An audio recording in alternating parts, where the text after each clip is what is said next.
Hey, so today I'll leave. I'm going to talk about something from the Law of One, called. It's not really a name for it, but it's the kind of the division between what they call service to self and service to others. Maybe a more typical way of saying it is being essentially selfish, like self-motivated, or selfless, and motivated by the good of others. And even the interviewer in the book, like the person in the conversation, uh, says like one is positive and the other is negative. And I think that's very common to think, doing things for yourself is, a bad thing, and doing things for others is good. But I think it's much more, it's much more like spiritually aware to see it as the service to self is like a inefficient way of doing things, and service to others is more efficient. And by efficient, I mean not just how fast it is, but how like the net gain in terms of like happiness and welfare for like the world and the universe. Because the just the base level of it is that the service to self is based on separation and the idea that in order to help yourself, you disregard the needs of others, and you essentially put all your energy into doing things for yourself, whatever you think that self is. Like wherever you draw the boundary. Like it could be like for your own physical being, or for your financial legacy, or for your genetic family. All these things are like a different place where you say like this is who I am and this is who I'm doing it for. Whereas the service to others is um, essentially getting rid of that separation that you're making and say, it doesn't matter who I am or who myself is. I'm just gonna do these things because I know that it will benefit somebody, and maybe on the level of, you have a certain person that you're helping, or a certain community that you're helping, or it could be on the level of just knowing that like kind of like you're putting out good energy, and that energy is gonna help somebody or gonna help something, like the environment or the cosmos, whatever type of kind of whatever way you think about that type of thing. And this the important thing also is to see that the service itself involves a lot of division, a lot of like putting a boundary in place. But since the service to others doesn't have a boundary associated with it, it actually also leads to helping yourself. And that kind of gets to why the service to others is much more efficient, and just like in a lot of ways just makes more sense, because when you help others you also help yourself, whereas when you only help yourself, you might help others, but it's not a guarantee, and you're more likely to hurt others, because I don't know, when you're only thinking about yourself, it starts to seem really logical to push others out of the way and to take things from others and that type of stuff. But but yeah, that's kind of the general overview of what these things are. But I want to get more into the kind of more in depth of how Ra is talking about it in this book, because the since for someone who hasn't read the book, the the voice, kind of like the voice of Ra, or whatever, however you want to talk about it, is it talks a lot about these kind of like terrestrial things, like how these how service to self and how service to others would look in the world. But it also is talking within a certain framework that it uses, and I talked about this a lot in the last video. The kind of the levels of consciousness, or the levels of being, called densities, where human beings on the third density, like second density is animals and plants, and fourth density to eighth density are varying levels of, okay, yeah, just kind of like superhuman beings. Um, Maybe like you could think of it as angels or gods, or I think the way I'm kind of talking about it is as just like a consciousness without a body, and it's a consciousness that in any of the densities is something higher than human human consciousness. And and yeah, basically within that framework, Ra explains that the second density, no, I'll start with third density because third density is basically what we experience and kind of the way we think. And this is basically a state where you can find any range along, or like people can exist all along the range of service to self and service to others. Mosquitoes. Um, Mosquitoes are very service to self. It seems, at least, to human perspectives.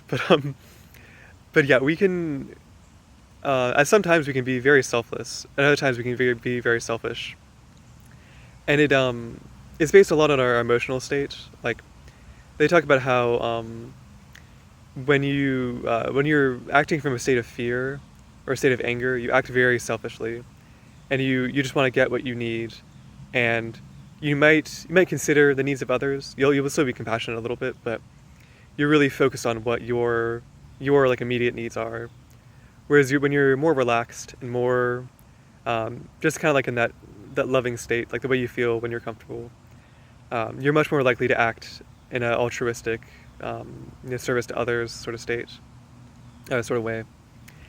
And they don't. There's not too much like concrete to say about it, but the important thing is that moving from third density to higher densities requires a certain polarization that they talk about, where it's essentially, they put it as a percentage, where if you are service to others, like you're doing things for other people, it only has to be like 51% for other people. Like 49% of your life can be, taking care of yourself, like doing things that you need, like getting food, getting money. But as long as 51% of what you're doing is for other people, you're kind of like on the other side of that threshold, where you're like, depending on how you want to say it, it's like when you die or when you go to the next level or whatever, your consciousness is in the service to others region of the fourth density. Whereas in order to be in the service to self region of it, you have to do, instead of being like half and half, it's more, I think it's 95% service to self and 5% others. Which I don't know how that would look. It almost like someone who's like a business executive, or like maybe in the past like a ruler or like a tyrant, who might accidentally do things for others. Like they'll, I don't know what, say good morning to their kid, and that's their service to others, but the rest of their life is purely for themselves. Like they'll conquer other nations, and they'll put people on an unfair trial because they know what's right, and it's their world that they're living in, with no regard for what the kind of what the common good would be, or what the needs of others are. And yeah, that's essentially how I understand like the human way of doing things would move up into the next density, where it kind of loses the human physical, like these things are no longer manifested in a human way, and they're instead of sort of an energy, or kind of like a purely mental phenomenon in the fourth density, where it would essentially be, yeah, this is a very hard thing to talk about, because I don't actually know what the fourth density would look like. It's all just kind of an idea that like kind of a theory based on what they talk about in the book. But it would essentially be, or like the way they talk about it is that it's like the fourth density is kind of where like the war is happening in a way, where it's like there's fewer service to self entities, but the service to self entities are they're kind of like stronger in the fourth density, and there's like always a conflict happening between the service to self and the service to others on this density. Whereas it's almost like the service to self is like concentrated into like stronger beings, Whereas the service to others, there's like more of them, but they're weaker. But they work together in a way that kind of equals the playing field, where you might have like I'm trying to think of a good example. It's like well, it's like humans. This does actually make no sense. Like it's like ants. What's that? You ever see like a hornet or a wasp attacking a colony of bees? If you haven't seen this might not be that good of an example, but you see the like the huge hornet will come and like start like trying to take the eggs or the honey, and then there's like 20 bees that swarm around the hornet, and what is it they do? They like rub together, and like they work together to create a lot of heat and like overheat the inside of the hornet, which sounds a little unrelated, but in a lot of ways, the way that the combat would happen, or like the kind of like it's not even combat, it's but like the adversity would happen between service to self and service to others in a very strange way, because the beings that are purely acting for others they're not trying to protect themselves, or like they're not acting with malice against the service to other entities or service to self entities, which would be acting with malice. So they're essentially like they're all helping each other in a way that makes it unsustainable for the service to self entities to exist, and essentially like either overheats them or like starves them out, and basically makes it so like the higher densities are inhospitable for the selfish service to self entities.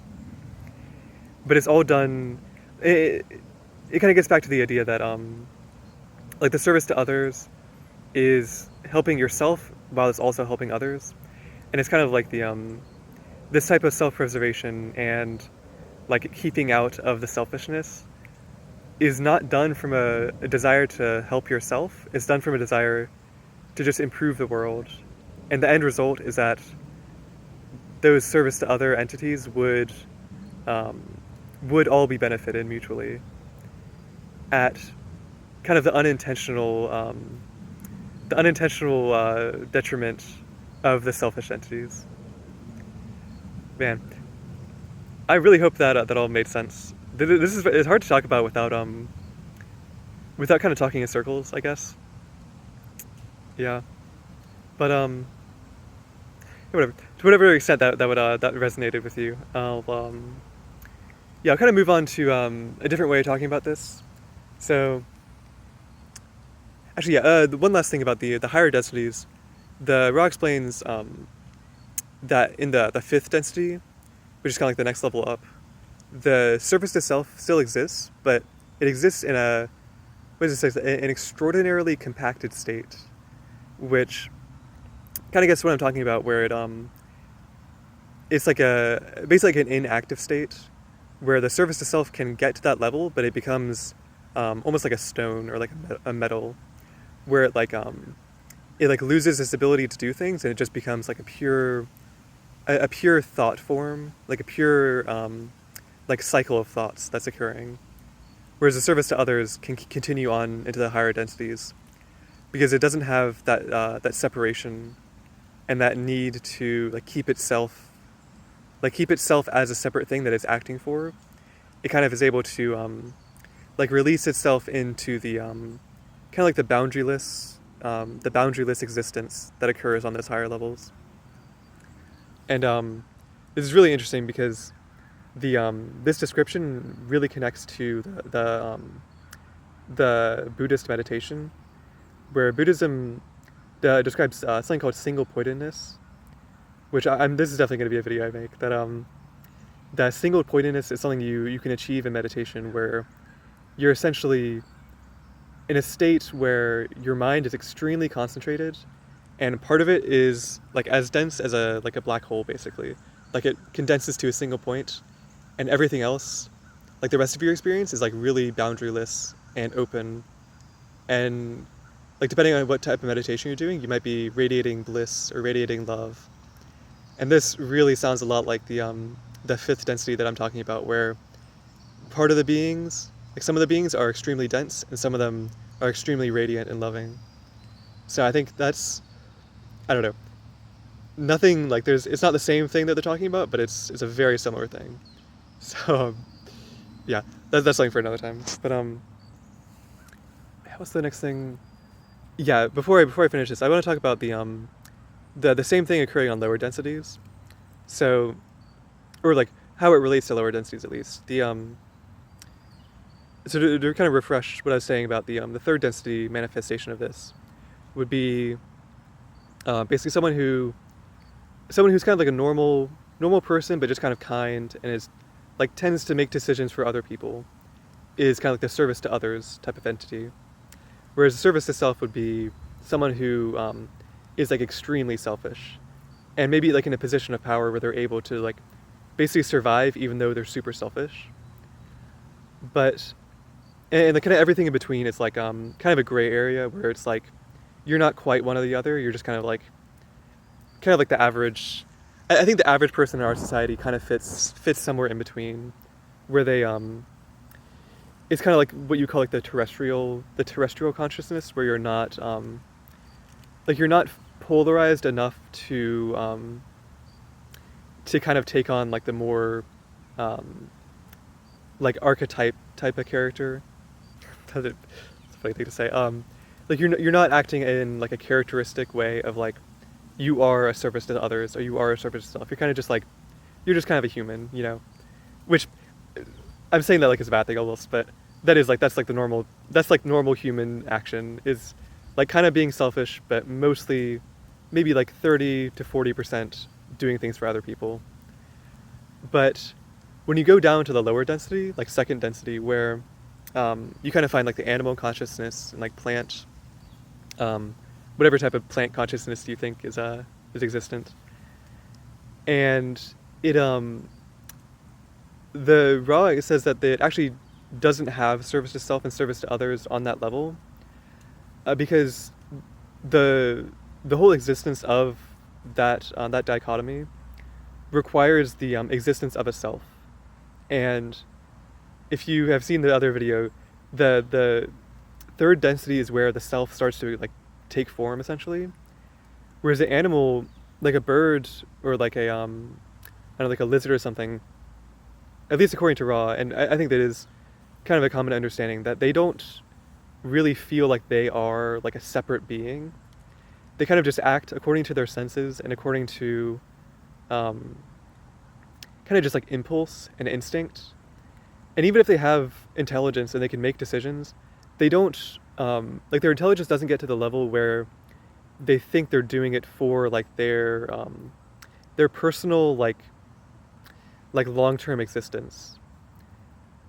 And I don't know, this I think I need a better definition of self maybe to talk about as well, but the key is kind of that if they do have a self, the self is so distributed that they would see like a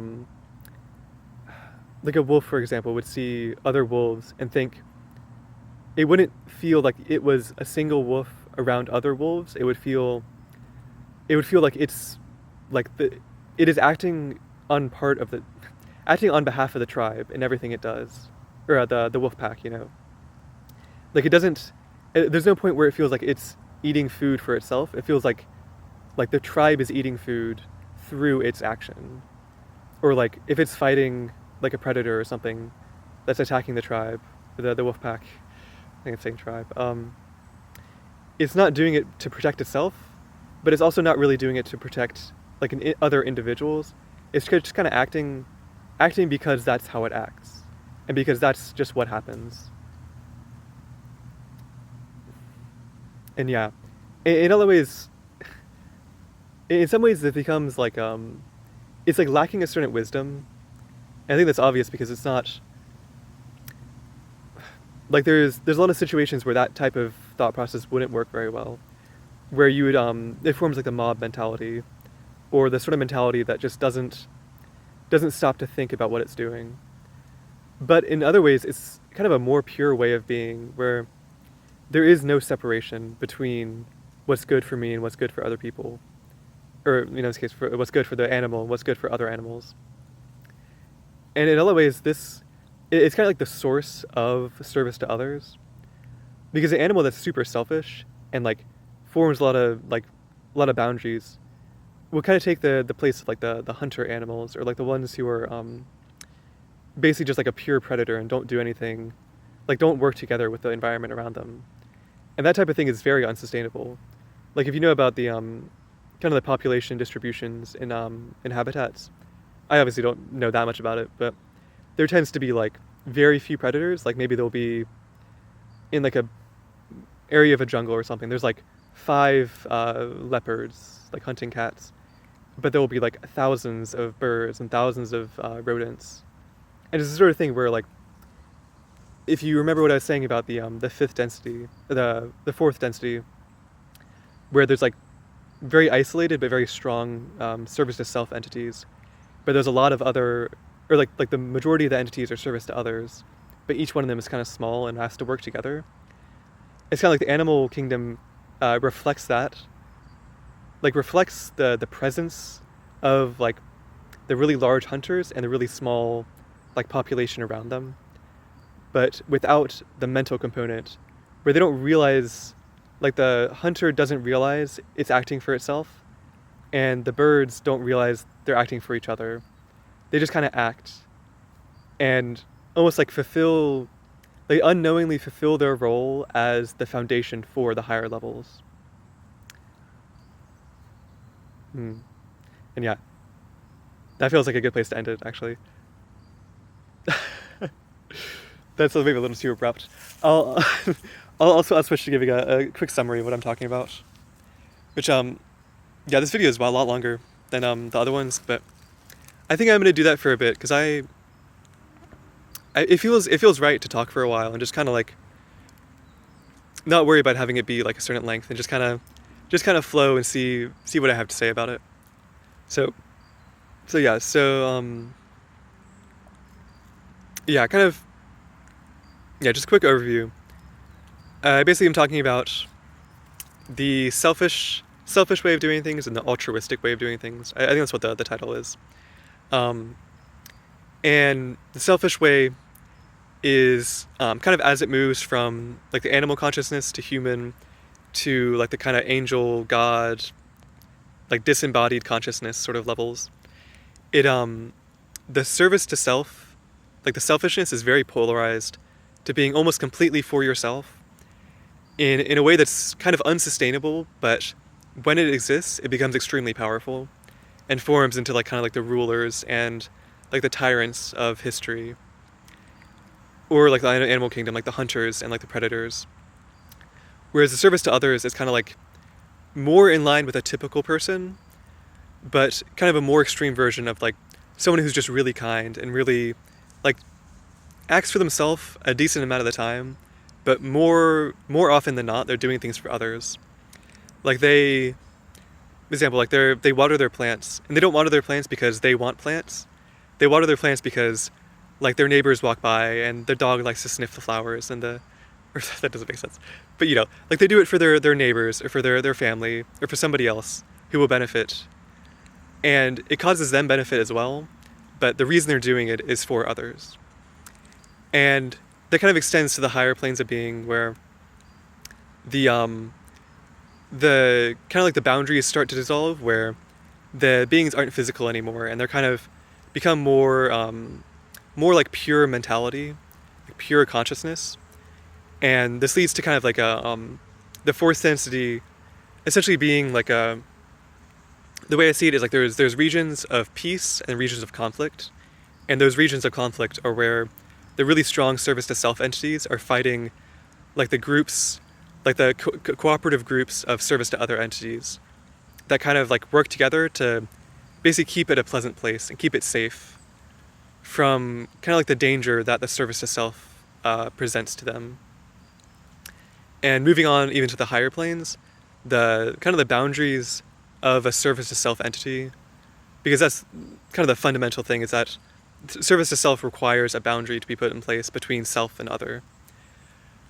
And on the higher planes, that leads to essentially like a certain type of purified, like dense state, where the service to others doesn't take action anymore, and it becomes like a pure like cycle of thought, or like a pure, yeah, kind of like a stone almost. That's just what comes to mind. It's like a kind of like a densified like metal stone type of state, where the service to other entities, um, on that particular plane are able to be kind of radiant and just like, they're kind of like freed from the conflict that they were participating in the lower densities, and they're free to just be the pure altruistic, pure like loving consciousness that they are. And even beyond that, because this is what I'm talking about, the fifth density is what I was just talking about, but there's three more above that where this kind of the kind of division fades away, and it becomes something that's hard to imagine, but is essentially like purely good and purely for others and for self, and kind of transcends the division. Where the animal kingdom is like too simple to have self and other, whereas the higher levels are too complex to have self and other. So this kind of separation only really occurs from the level of humans to the level of this whatever you call the fifth density, like the gods that are one level above the other gods or something. I think in time I'll have some better language to talk about that type of thing. In the book they say entities a lot, or I don't know if they say beings. I think beings is a good one, but but yeah, that's kind of the process of finding the right words to use so that someone who just sees one of these videos will know what I'm talking about. Because angels doesn't really work, I don't think, and gods. I think people think of God like the singular God too much for gods to be good. So I guess entities will work for now, but yeah, I don't know. Over time, I'll learn how to talk about these things more precisely, really. Yeah. Whew. But yeah, wow, that's a really long video actually. But yeah, I hope you enjoyed. This is a very fun thing to talk about. The Dolores Cannon stuff, because I think I'm going out of order with this video. Dolores Cannon stuff is really interesting, but I'm kind of losing interest in it, so I might not continue with it. We'll have to see. But no, actually, I think I will. I think I just need to find the right way to talk about her stuff, because like the Law of One is really fun because I can get into this kind of like theoretical stuff where it's like based on the book, but it's a lot of my own ideas. Oh wow, there's a snake swimming across the creek that I'm in front of. It wouldn't show up on camera. But the Dolores Cannon stuff is more. I think it almost has to be talked about more as a shamanic technique, of like, she talks about these places you can go to, and I think it's almost like the value that it has is like finding similar places within your mind that you can go to. Whereas Law of One stuff is like I can think about the fourth density and fifth density, but like I can't actually go there. And I kind of don't expect, like, that's not why it's valuable, because it's valuable as just like a possible view of things. Whereas I feel like the Dolores Cannon view of things isn't too interesting to me, whereas the places she's talking about that kind of like lead to her views are pretty interesting. So yeah, I'll see what I make next. But yeah, in any case, thank you for watching. Thank you, especially if you've watched this entire video. I'm not gonna shoo away this mosquito. I'll just let it take my blood. But yeah, I'll see you next time. Peace.